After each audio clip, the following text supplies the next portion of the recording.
Señoras y señores, muy buenas noches y bienvenidos a esta edición especial de Galicia Opina con motivo de la elección del nuevo pontífice. Los católicos del mundo entero celebran la elección del nuevo Papa. Desde ayer Francisco ha entrado en la historia, es el primer jesuita que va a vestir la sotana blanca y es también la primera vez que los cardenales eligen a un pontífice latinoamericano. Nuestro invitado de hoy tuvo la ocasión de conocerle hace algunos años en Buenos Aires.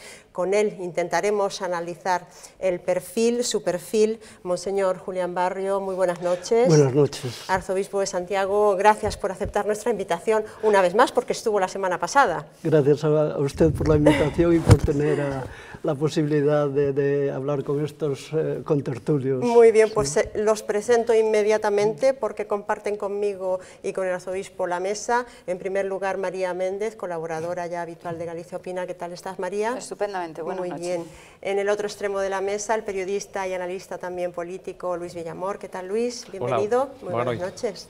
A su lado, nuestra colaboradora también habitual, la periodista Ana Peón. ¿Qué tal, Ana? Buenas noches. Buenas noches. Y finalmente, el presidente de los periodistas de Galicia, Arturo Maneiro. ¿Qué tal, Arturo? Muy buenas noches. Muy buenas noches, bienvenido.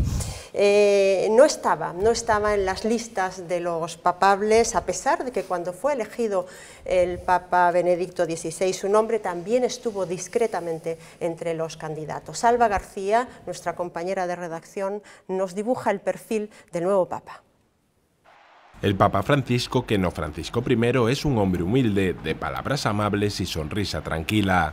Aún no sabemos si eligió su nombre en honor a San Francisco de Asís, pero podemos dar fe de que comparte su sencillez de espíritu y su preocupación por la pobreza. Como arzobispo de Buenos Aires le ha caracterizado su preocupación por los más necesitados y su firme defensa de la justicia social. A Jorge Bergoglio le gustaba utilizar el transporte público, visitaba a los enfermos en Viernes Santo y prefería la sotana negra de sacerdote a la púrpura que caracteriza a los cardenales. Además vivía solo en un apartamento anexo al Palacio Episcopal, donde cocinaba su propia cena. Cuando le preguntaban el porqué de esta sencillez de espíritu, se limitaba a contestar que su pueblo era pobre y que prefería vivir como él. El nuevo Papa es ante todo un defensor de los débiles, pero como buen jesuita tampoco olvida la importancia de la evangelización. Jorge Mario Bergoglio cree firmemente en el poder de la oración, por eso la Catedral de Buenos Aires siempre tenía las puertas abiertas, siempre tenía que haber un sacerdote dispuesto a confesar. Desde ayer su diócesis es mucho más grande, sus responsabilidades son mucho mayores. Pero Bergoglio sigue siendo el mismo pastor humilde de espíritu, como ya demostró durante su primera aparición pública. Bueno, humilde y austero. Esta misma mañana creo que ha ido a recoger sus pertenencias a la residencia donde solía alojarse cuando estaba en Roma y creo que ha sido él personalmente quien ha querido pagar la cuenta. Usted, monseñor, que le conoció hace unos años, creo que 4 o 5 años en Buenos Aires, ¿no? ¿Qué recuerdo tiene de él? ¿Qué impresión le causó? Pues realmente la impresión con la que yo salí de aquella entrevista es la de un hombre auténtico. Es decir, sí, yo creo que es el adjetivo que a mi modo de ver mejor puede calificar la actitud y la forma de ser de nuestro Papa Francisco. Decirles que un sábado a las 8:30 de la mañana yo pensaba que ese sábado no me recibiría porque evidentemente viendo pues, los trabajos, las ocupaciones que normalmente solemos tener, pues era difícil el poder hablar con él. Yo simplemente pretendía saludarlo por teléfono, pero sin embargo me dijo, no, venga usted a las 8:30 de la mañana, allí estaba abriéndome la puerta. Me dijo, así podemos, usted me habla de Santiago y yo le hablo de Buenos Aires. Y la impresión, ciertamente, de una gran sencillez, una gran austeridad, una gran humildad, es decir, un hombre con una espiritualidad profundamente arraigada en el Evangelio, que se explicita y se manifiesta, yo creo, en el espíritu de las bienaventuranzas. Yo creo que es, de alguna forma, diríamos, el modo en que él ha procedido, está procediendo, y yo me imagino que seguirá procediendo así. Es el primer Papa jesuita de la historia. ¿Usted cree que esto puede tener un significado que marque el papado? Pues yo creo que sí, yo creo que los señores cardenales también habrán pensado en esto. Realmente la labor de la Compañía de Jesús ha sido muy significativa, la labor evangelizadora ha sido muy significativa en Hispanoamérica. De alguna forma es un reconocimiento y también pues un agradecimiento a lo que han hecho. Y nosotros tenemos que sentirnos sanamente orgullosos porque que un hijo de San Ignacio de Loyola ahora pues esté en la sede de Pedro, para nosotros los españoles pues tiene que darnos una gran satisfacción y una gran alegría. Bueno, comenzamos con las preguntas también de mis compañeros. María, tú adelante, por favor. Sí, bueno, yo, monseñor, quería sobre todo hacer hincapié en ese carácter austero que, bueno, que hemos escuchado en el vídeo inaugural y, por tanto, bueno, no voy a explicitarme más en ese ámbito, sino que voy a entrar en el terreno de su denuncia constante del nuevo vicario de Cristo en la tierra, de la denuncia que tenía con respecto a la corrupción, a la pobreza y sobre todo lo que él llamaba la crispación política.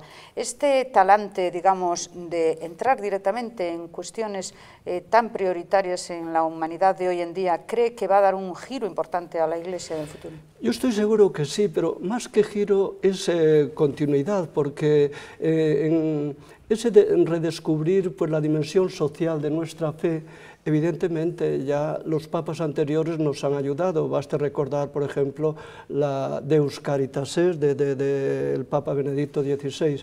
Pero yo estoy seguro que él va a seguir ahondando en esta preocupación y en esta inquietud, porque él siempre ha estado muy pendiente de los pobres, de los marginados, de aquellos que realmente siguen esperando algo de la Iglesia, porque la realidad es esta.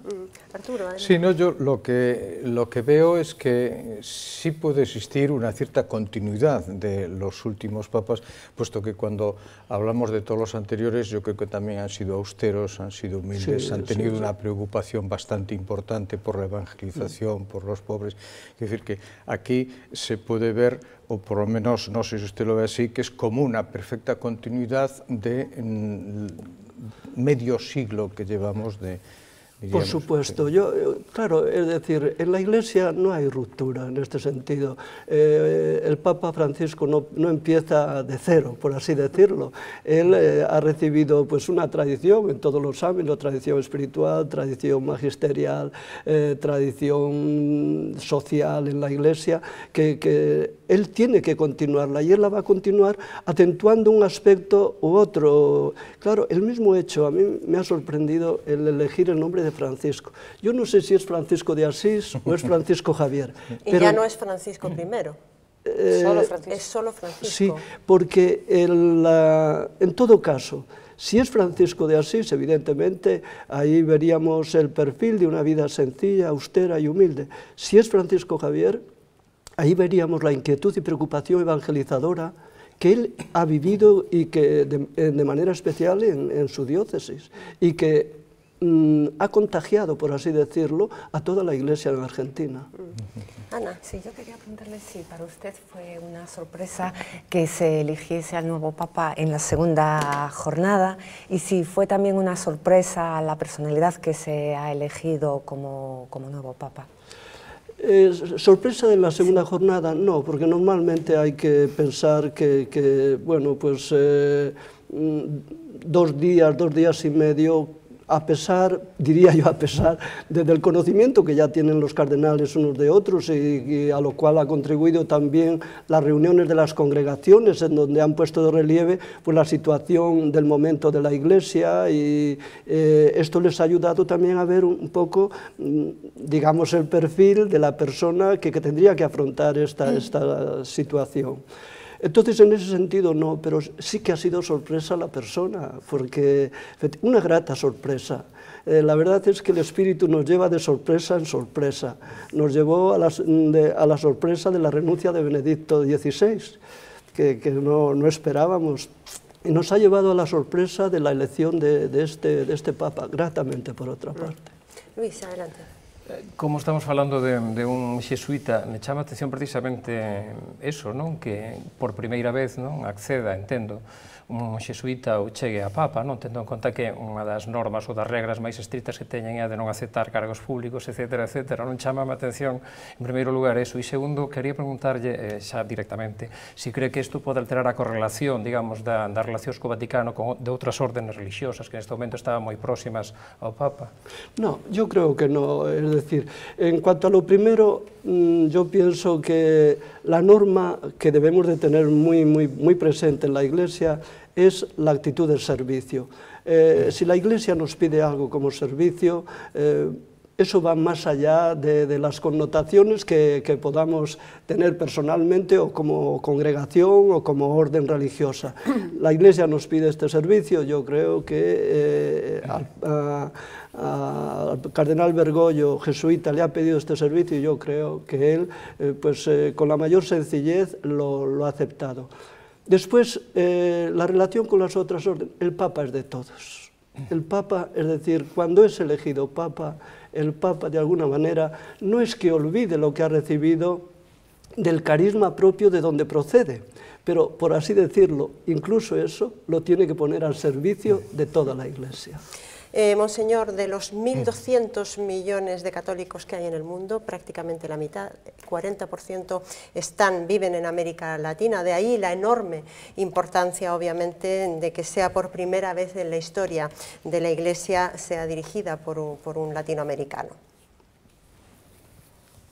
El cardenal Jorge Mario Bergoglio no salía en las quinielas, pero hizo bueno el dicho vaticano de quien entra papa en el cónclave sale cardenal. Su elección es histórica, no solo por convertirse en el nuevo líder de la Iglesia Católica o por haber sido el primer sumo pontífice que escoge Francisco como nombre. Bergoglio es el primer papa americano de la historia. Sí existía la expectativa de que los cardenales dieran peso a Latinoamérica en el Vaticano. Como resaltó el presidente de Estados Unidos, Barack Obama, su elección habla de la fuerza y la vitalidad de una región que de forma creciente está dando forma al mundo, sobre todo al mundo católico. Actualmente casi el 40% de los católicos viven en el nuevo continente y la llegada de un prelado iberoamericano da a la sede de San Pedro una corriente de frescura, piedad y sencillez. Allá la Iglesia Católica no padece los mismos síntomas de la sociedad europea y norteamericana, con una crisis de valores galopante y un paso de la fe a un segundo plano. Pero buena parte de los católicos latinos están sometidos a un gran nivel de pobreza material,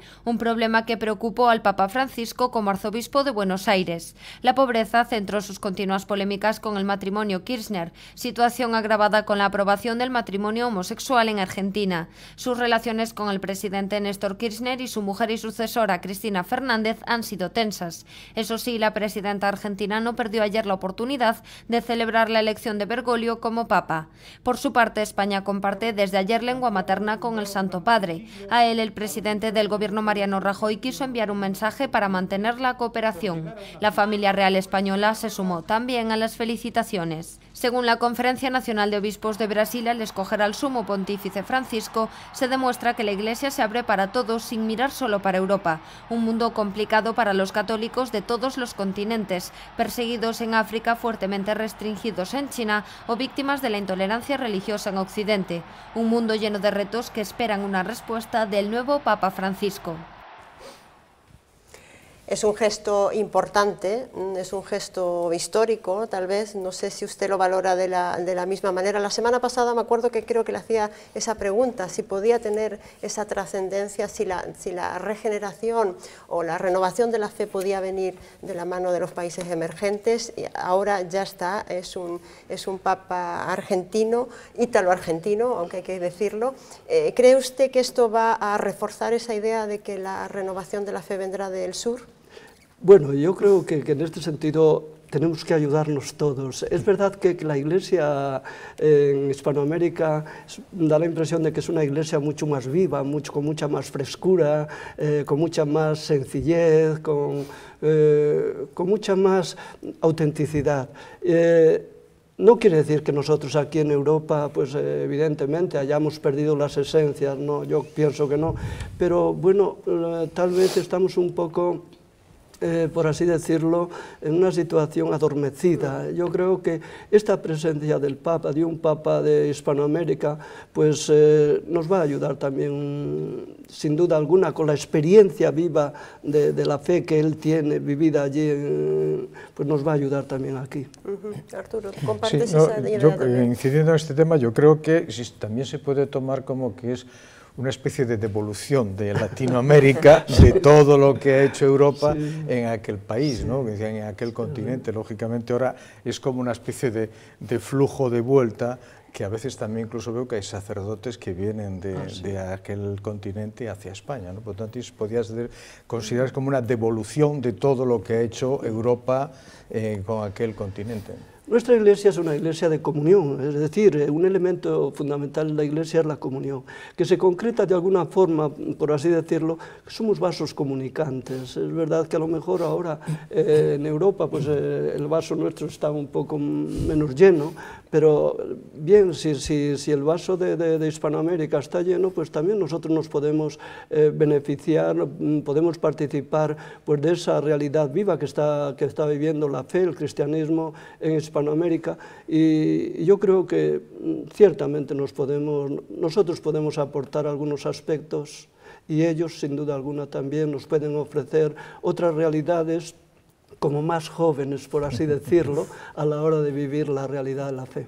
Sí, yo quería preguntarle por la relación del Papa Francisco con España y con Galicia. Buenos Aires es la quinta provincia gallega, donde viven miles de gallegos, y además el Papa es hijo de migrantes italianos. Esa condición de Papa hijo de migrantes y en una ciudad con una fuerte presencia gallega, como es el caso de Buenos Aires, puede significar que es un Papa próximo a las características, a la personalidad del pueblo gallego. Yo estoy seguro de que sí, que esto también efectivamente ayudará a esa cercanía, porque para el Papa no es desconocida nuestra realidad gallega, en parte por lo que usted comenta, de que son muchos los gallegos que efectivamente están en Buenos Aires en concreto. Yo tuve la oportunidad de poderlos visitar y realmente tienen su influencia religiosa, cultural y social. Y esto, estoy seguro que al que ha sido cardenal de Buenos Aires, esto no le ha pasado desapercibido. Luis? Como calificaría vostede ou consideraría o Papa? Sería un renovador para vostede? Será capaz, entende, de adaptar a Igrexa aos cambios sociais, por así decirlo, ou chocará contra os muros da ortodoxia que moitas veces se ten dito en torno á Igrexa? Yo creo que sí, yo creo que el Papa Francisco tiene una gran fortaleza de espíritu, y dificultades pues las estamos encontrando todos los días y en cualquier situación. Quizás allí pues las dificultades se puede decir que a lo mejor son un poco mayores, o seguro que serán mayores, pero del convencimiento de este Papa yo creo que va a seguir en ese sentido la estela del Papa Benedicto XVI. Sí, sí. Pero poña aí un calificativo por entendernos todos. Un renovador. Que sería? Un renovador? Sería unha mistura, unha especie de enlace, en fin, de dúas tendencias ou de tres? Ya sabe usted, monseñor, que a los periodistas nos encantan las etiquetas y los calificativos, ¿no? Será un Papa. No, yo creo, efectivamente, la realidad es que es el Papa que tenemos, que se va a manifestar en distintas dimensiones y en distintas vertientes, y que seguramente, yo estoy seguro, que esas manifestaciones en las distintas dimensiones pues van a tener una hondura y un calado muy importante. A veces lo hará como orador, a veces lo hará como intelectual, a veces, pero yo creo que en todo caso siempre como pastor. Yo creo, porque en realidad lo que esperamos nosotros del Papa es que sea el pastor que efectivamente que vaya delante de la grey y que nos indique cómo nosotros tenemos que comportarnos y hacia dónde tenemos que ir. No será un Papa que vaya detrás de la grey, eso por supuesto.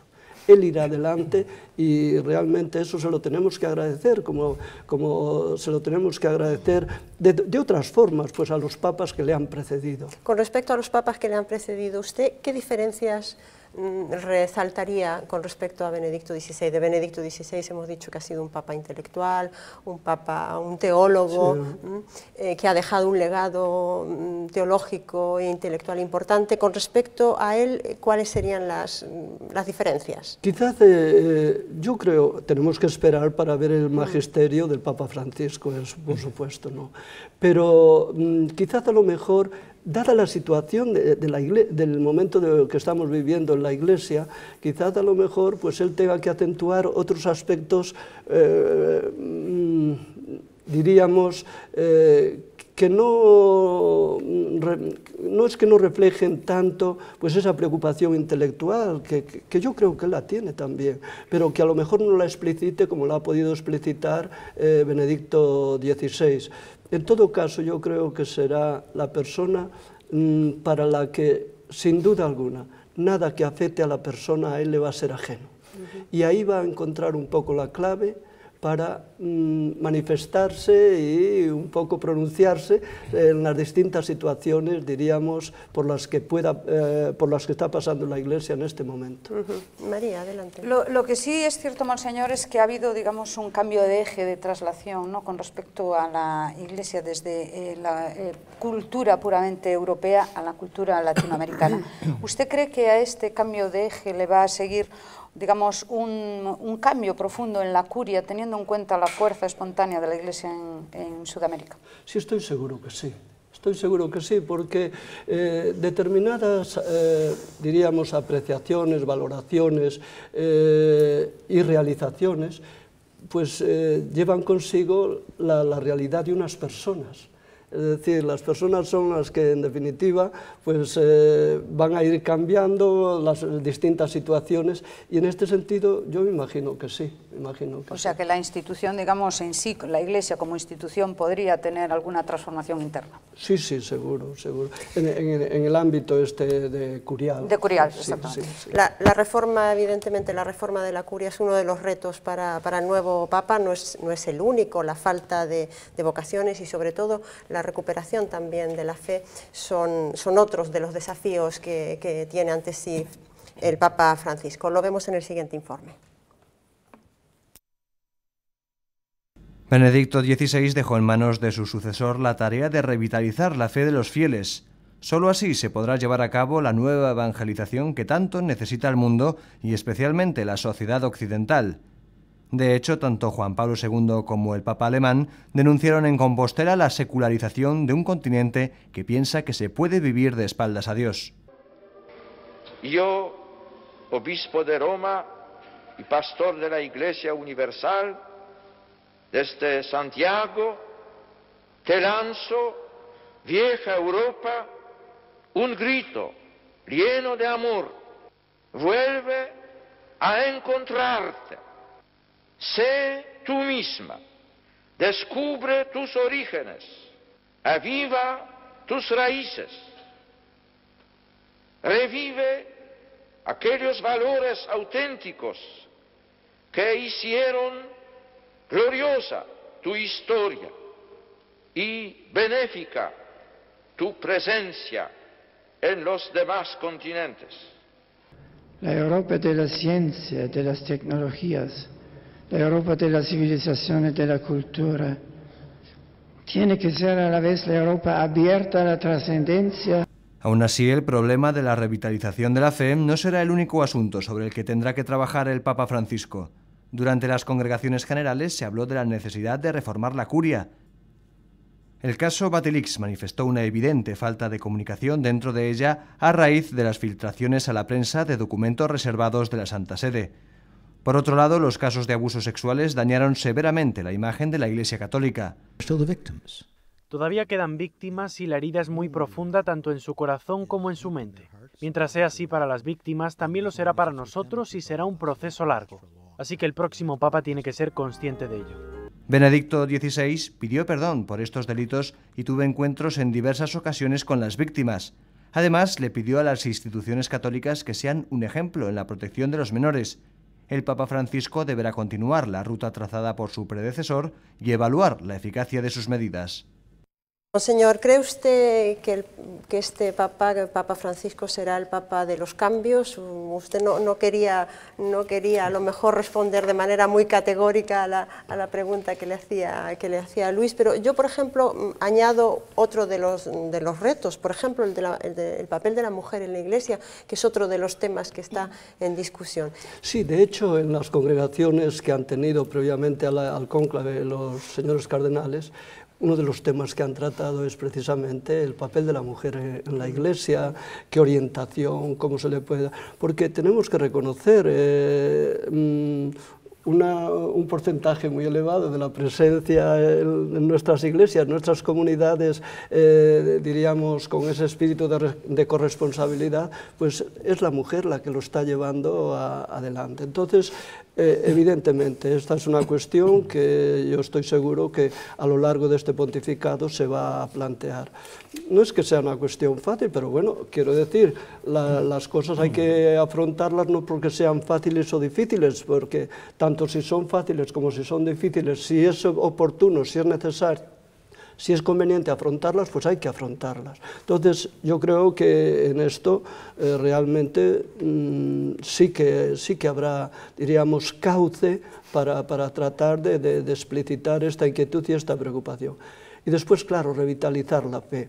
Fue la preocupación que manifestó el Papa Benedicto XVI, de hecho el año de la fe, precisamente el Papa lo ha promulgado, un poco dándose cuenta de que la fe a veces nos estaba quedando como un adorno religioso, no como una realidad que forme parte, diríamos, de la identidad de nuestra vida. Y en esto sí que tenemos que seguir, sin duda alguna, ahondando. Yo le quisiera preguntar, porque sale aquí y a veces se comentan los periodistas, la reforma de la curia. ¿Podemos decir qué es eso de la reforma de la curia? Porque yo no sé si se sabe, realmente es algo que hay que reformar así de forma genérica e inconcreta, ¿no? Sí, bueno, la reforma de la curia, valga la comparación, quizás como cuando entra un presidente de gobierno que dice, bueno, pues el anterior a lo mejor tenía 14 ministerios, él dice, no, pues son necesarios simplemente 10, con 10 yo me arreglo, o con 10, es decir, son suficientes para dar respuesta a las preocupaciones que en este momento tenemos.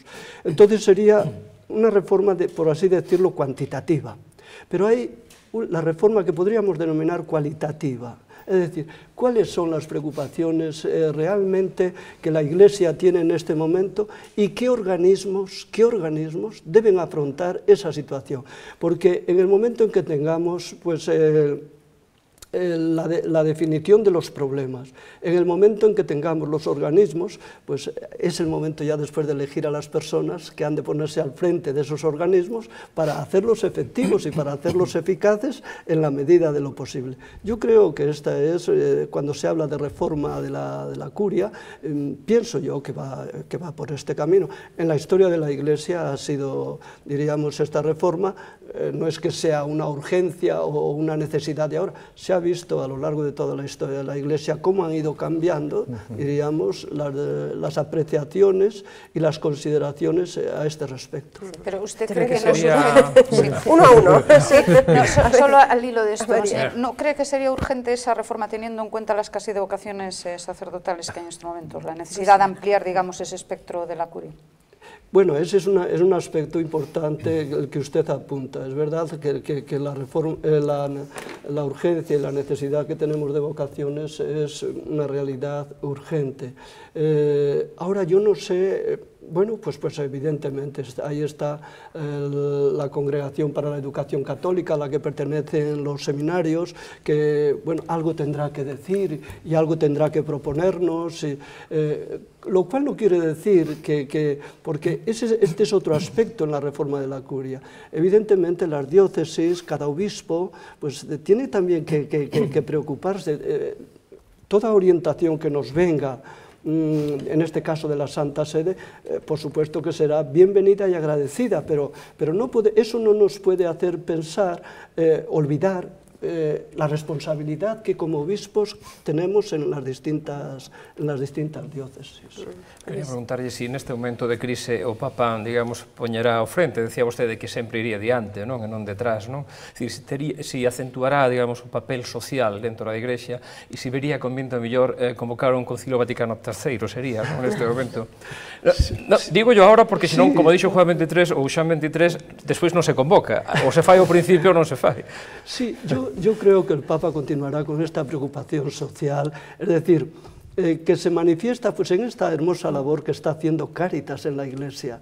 Es decir, la Cáritas no solamente la tenemos que definir o significar por esa dimensión social, sino también por esa dimensión evangelizadora. Yo creo que el Papa va a seguir ahondando en la Deus Caritas es, por seguro, estoy convencido de que va a ser así. Y después, en relación a la... No me doy cuenta lo que... Lo del concilio. Al concilio. Mire, yo estos días he estado dando clases a los sacerdotes aquí en el Instituto Teológico sobre el Concilio Vaticano II. Yo creo que no podemos quemar etapas, es decir, aún nos queda mucho por ahondar y dar vida a lo que es la doctrina del Concilio Vaticano II. No quiero decir con esto que si el Papa, porque el único que puede convocar el concilio es el Papa. Si el Papa lo cree oportuno, yo estoy seguro que él lo va a hacer. Pero también nosotros tenemos que ser conscientes de que el Concilio Vaticano II todavía, bueno, le queda mucho camino que recorrer en él, a la hora de darle vida y actualizar su doctrina en el contexto de nuestras diócesis. Pienso, por ejemplo, en lo que dice la Lumen Gentium sobre los laicos, el decreto Apostolica Actuositate, el papel de los laicos en la Iglesia. Dios mío, es algo que todavía pues, tengo que decir, aquí en nuestra diócesis estamos haciendo un esfuerzo grande por esa participación, esa corresponsabilidad, pero nos queda mucho camino todavía por recorrer al respecto. Sí, yo quería preguntarle, el Papa Juan Pablo II jugó un papel importante para revitalizar el catolicismo en los países comunistas que habían asfixiado las creencias religiosas. Ahora en este momento tenemos un Papa que viene de América, que están diciendo es el continente de la esperanza. ¿Ayudará el hecho de que sea un Papa latinoamericano para que Europa, que en este momento está sufriendo una crisis económica, una crisis social, una crisis de valores, para que recupere su fe y el catolicismo se refuerce en la Unión Europea?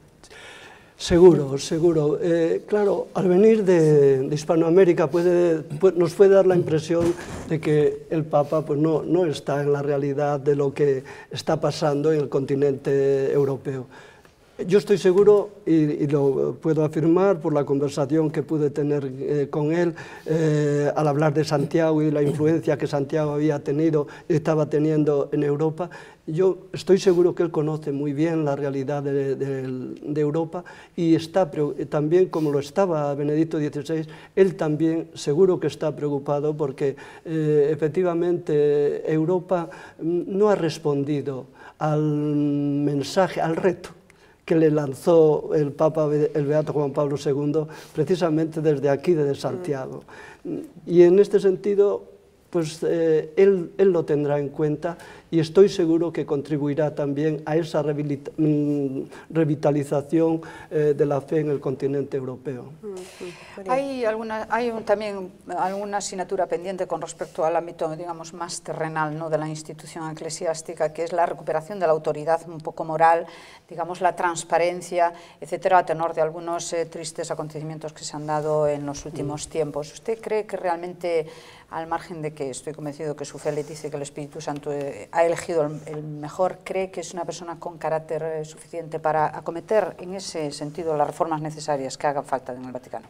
Yo creo que sí, es decir, en este momento el Papa es muy buen conocedor de la situación por la que está pasando la Iglesia y bueno, pues lo que hemos hecho mal, pues hay que con humildad decir, pues se ha hecho mal, pero también tenemos que reconocer la gente sigue esperando algo de la Iglesia.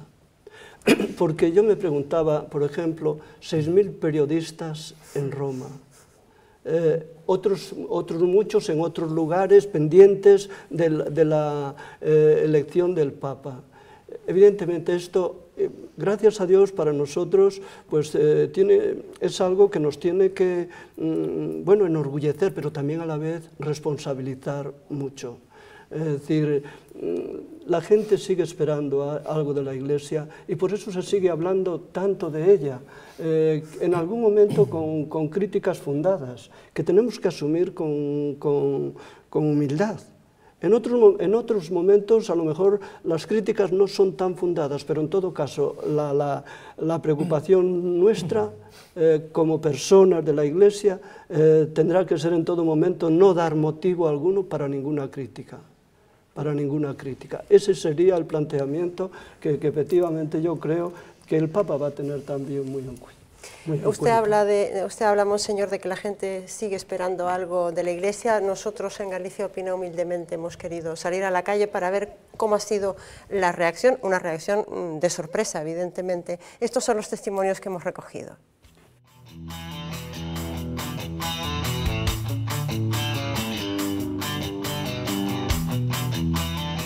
A mí me parece estupenda. Por la mañana ya me entrevistaron ahí y, ¿por qué no? Todo el mundo, que si es argentino, que si es jesuita, pues habrá que darle una oportunidad a todo el mundo. Eu sou portuguesa e porque eu tenho filho também chamado Francisco, que casou com uma rapariga argentina de Buenos Aires, assim, também acho muito engraçado. São grandes as expectativas para este novo Papa, porque estamos todos à espera, Papa jesuíta. Não vi ainda, cheguei a Espanha há poucas horas, nem vi, não faço ideia. Yo veo que el hombre está en un papel un poco difícil, porque Benedicto XVI le sirvió para amortiguar un poco a Juan Pablo II, que puso el listón demasiado alto. Entonces, pues mira, habrá que darle, lo que digo yo, una oportunidad y esperar a ver lo que pasa. Julgamos que vai pôr pouco de humildade na cúria y en todo el resto, ¿no es? Encuentro que hubiera podido ser un poquitín más joven, porque ya con 76, pero vaya, esperemos que haga bien, que haga alguna reformita a la Iglesia, ¿sabes? Y que bien, Dios le dé muchos años de salud. Creo que Ratzinger, el Papa que tuvimos alemán, intentaba de arreglar una serie de cuestiones que tenía la Iglesia pendiente y vamos a ver si este Papa lo consigue, ¿no? Que Dios le dé fuerzas y conocimiento para elegir este mundo en que estamos, entre una cosa y otra, es muy difícil, ¿eh? Hay que ponerse en positivo, que haga su papel lo mejor que pueda el hombre y no corren tiempos buenos para nada, entonces yo espero que lo haga bien. Pues que tenga la mejor salud que se pueda.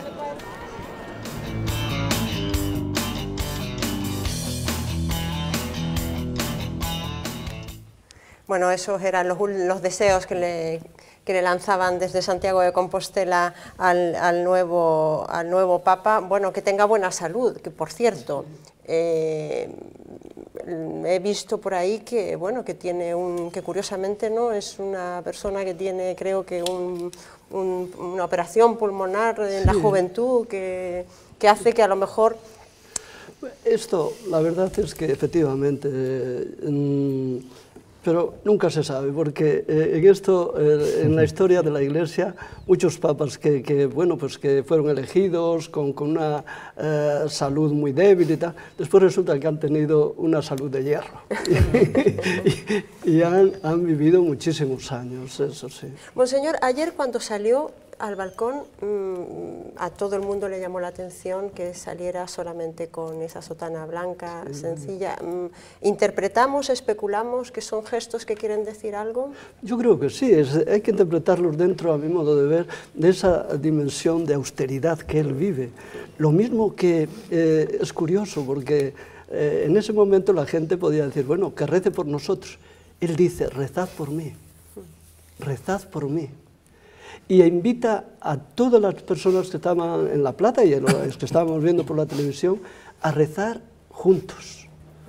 Es decir, son aspectos que, bueno, a simple vista a lo mejor no tienen mayor, o no se les da mayor importancia, pero para mí realmente es cuando él dice que bendecidme, o lo que es lo mismo, le pide a la gente, decid bien a Dios de mí.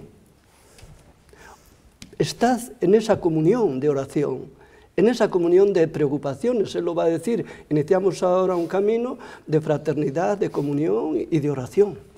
Es decir, invitando a todos, lo cual pone de relieve pues, esa dimensión de la comunión en la iglesia a la que antes nos referíamos. Sí, yo quería preguntarle, acabamos de ver unas imágenes de la maravillosa plaza del Obradoiro.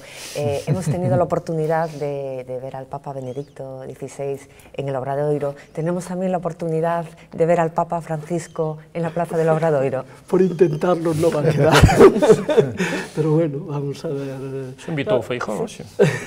El año santo nos cae tan, como se suele decir, a desmano. Nos cae a desmano. ¿Va usted a Roma la próxima semana? No voy a poder, voy a intentarlo, pero quizás no vaya a poder. En todo caso, si Dios quiere, las diócesis de Galicia iremos a Roma la segunda semana de abril. Entonces asistiremos a la audiencia y en ese momento pues tendremos la oportunidad, si Dios quiere, de saludar personalmente. Y de hacerle la invitación oficial. También. Indicárselo. Sugerírselo. Indicárselo, sugerírselo. ¿Pero hace falta que haya Año Santo para que venga el Papa? No. Yo creo que para venir a Santiago cualquier razón siempre es buena. Nunca ha estado, ¿no?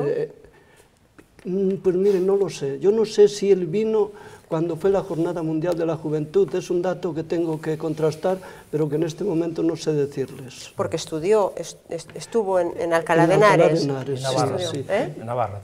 Sí, y a nosotros nos dio los ejercicios, a los obispos, nos dio los ejercicios espirituales un año. Sí. O sea, él conoce la realidad de España, sí que la conoce.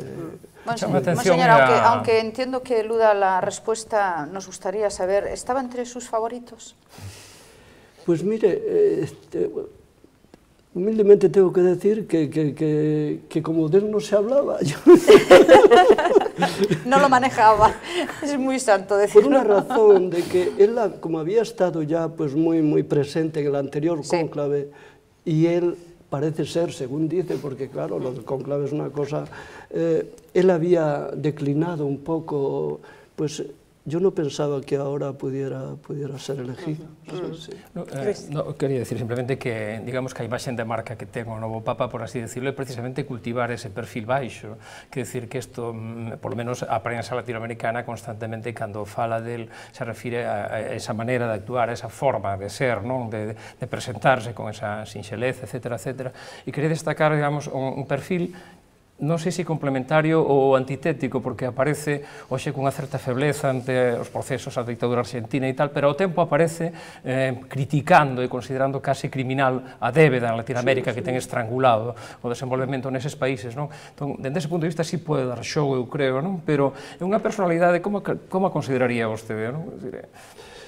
Pues es una personalidad que yo creo que no va a dejar indiferente a nadie. Esa es la definición que yo daría en estos momentos.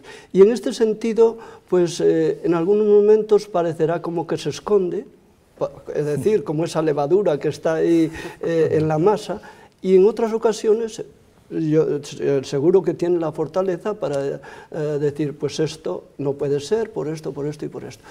Pero lo concretaría en lo que les acabo de decir, no va a dejar indiferente a nadie. Uno de los retos que se nos ha pasado por alto, que puede ser importante para el desarrollo de la Iglesia, de las iglesias, ¿no?, del mundo, es el diálogo que se inició ya con Juan Pablo VI, con las demás, digamos, formaciones de fe, ¿no?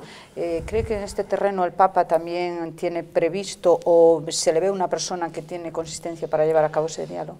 El ecumenismo y el diálogo interreligioso son hoy una realidad que tenemos que afrontar, yo diría necesariamente, o seguir afrontando necesariamente en la Iglesia. es un testimonio que tenemos que lograr con las religiones cristianas, pues llegar a esa unidad. Y con las otras religiones, pues efectivamente llegar a ese diálogo buscando, como decía ya Juan 23, más lo que nos une que lo que nos separe, porque lo que sí es verdad es que el Papa gobierna la Iglesia Católica, está al frente de la Iglesia Católica, pero hay que reconocer que el Papa es un referente espiritual para muchos hombres de buena voluntad, es decir, estén en una religión o estén en otra, o no estén en ninguna. Pero yo creo que el Papa tiene que seguir siendo un referente espiritual para todos. Sí. Ayer sus primeras palabras al salir al balcón de la Plaza de San Pedro fueron para Benedicto XVI. Fue un momento muy emotivo. Hoy uno de sus primeros gestos ha sido hablar por teléfono con él. ¿Qué le ha parecido a usted esos dos gestos con respecto al Papa emérito? Es un gesto de gratitud, yo creo, de gratitud, por otra parte bien merecida por el Papa Benedicto XVI. Y tengo que reconocer que para el Papa Francisco pues no deja de ser un lujo grande el poder tener a una persona como Benedicto XVI prácticamente a su lado para que en el momento que lo crea oportuno pues poderle consultar o poderle manifestar su forma de ver las cosas ante una determinada situación o un determinado problema de la Iglesia. Yo creo que el Papa Francisco lo ve sin duda alguna así, y estos dos gestos de alguna forma explicitan pues esa conciencia que tiene el Papa Francisco en relación a Benedicto XVI. Monseñor, muchísimas gracias por estar esta noche con nosotros aquí. Ya sé que ha tenido un día ajetreadísimo y que seguramente los días que vienen también en atender a todos los medios de comunicación que le solicitan. Muchas gracias y muy buenas noches. Y a mis colaboradores, Luis, Ana, Arturo, María, muchísimas gracias como siempre por acompañarme. A todos ustedes, pues gracias por estar ahí. Les espero la próxima semana, el martes, a las 10:30 de la noche. Aquí estaremos en Popular Televisión. Un saludo.